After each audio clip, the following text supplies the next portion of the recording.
ګرانو کتونکو د پاکستان تحریک انصاف سټریټ موومنټ انتهایی چې کوم اهمه مرحله کې داخل شوی دی. یو طرف ته د پاکستان تحریک انصاف بانی چیرمین چې کوم دې ټایم کې اډیاله جیل کې بند دی، داغه حوالې سره چې کوم ویډیوز داغه چې کوم انفارمیشن دی د سترګو بیماری حوالې سره نو هغې باندې شور جوړ دی. او بل طرف ته په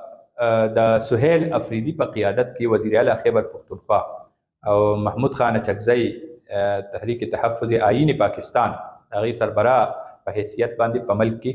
8 فروری حوالې سره تحریک چلی. 13 ورځو کې چې کله دا واقعه مخې ته راغله نو په دې باندې د پاکستان تحریک انصاف کارکونانو سخت احتجاج هم وکړو او د اډیاله جیل نه والي سپریم کورټ مخې پورې د هغې مخو ته درنې هم ورکړې، ناوخته پورې د شپې کېناستل او بیا د پاکستان تحریک انصاف او تحریک تحفظ آئین پاکستان کمیټیانې چې کومې وې هغه یې کېناستل او د دې حوالې سره یې خبرې اترې وکړې او فیصله دا وشوه چې مونږ دا ټوله چې کومه پروپیګنډه ده دا خبره ده نو دا بنیادي طور د مونږ د 8 فروری د تحریک نه مونږ منې کول او توجه بدلولو دپاره کیږي. لهذا مونږ دې ټایم کې د 8 فروری هغه زمونږ فوکس دی او دغې حوالې سره به تحریک چلو. هغې نه پس سهیل افریدي د ثوابای دوره وکړه. مختلفو اضلاعو ته تاسو به ګورئ د خیبر پختونخوا مختلفو اضلاعو کې باقاعده غټې غټې جلسې وکړي او د موجوده چې کوم بحران دی دې حوالې سره زما خپله یو رای ده او هغه دا ده چې دې خبره کې ډېر زیات وزن دی، زور دی چې چونکې وزیر اعلی خیبر پختونخوا سهیل افریدي د پنډای نه والې لاور نه والې کراچۍ او بیا په خیبر پختونخوا مختلفو ښارونو کې چې کوم سټریټ موومنټ حوالې سره جلسې وکړي او چې کوم اوده کارکونو هغې راپاڅولو کې ډېر لوی کردار ادا کړو دا دغه نه نشي وتی. دا مطلب دا خبره زوروره ده چې یقیني طور باندې د حوالې سره دا کوشش شوی دی چې د سټریټ موومنټ نه په بل یو احتجاج باندې دا کارکنان واړوي. دې ټایم کې د پاکستان تحریک انصاف لیډرشپ چې دی هغه په مختلفو محاذونو باندې جنګیږي او د تیرو 2.5 کالو نه چې کوم موومنټ روان دی نو هغې کې د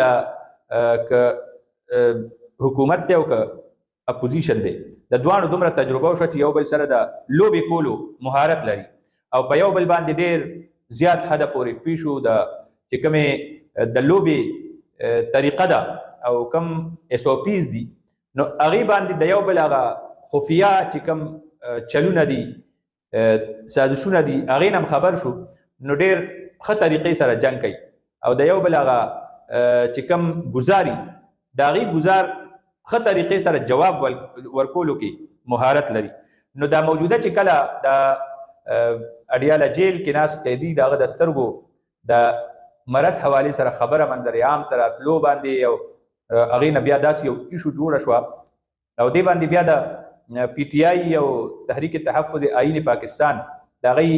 یکسر یو ټرن اخیستل او سټریټ موومنټ ته راتاوېدل دې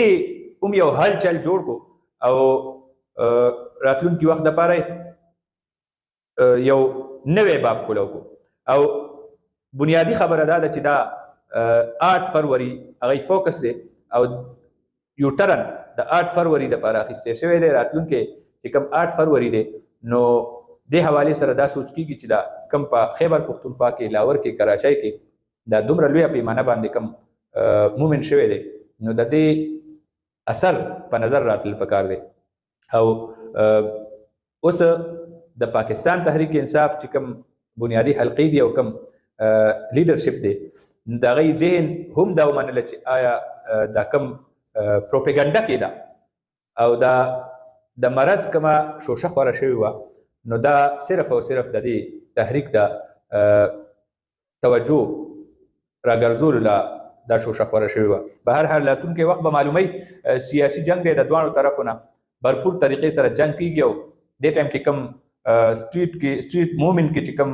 मुंतखकारी न पाकिस्तान तहरीक इंसाफ भरपूर तरीके से खपल जंग कई और दा मौजूदा यू टर्न दे कि कम मुख्तदर हल्की दी मरकजी हुकूमत दे अगई ने बिया यो दलवार पर खता करे.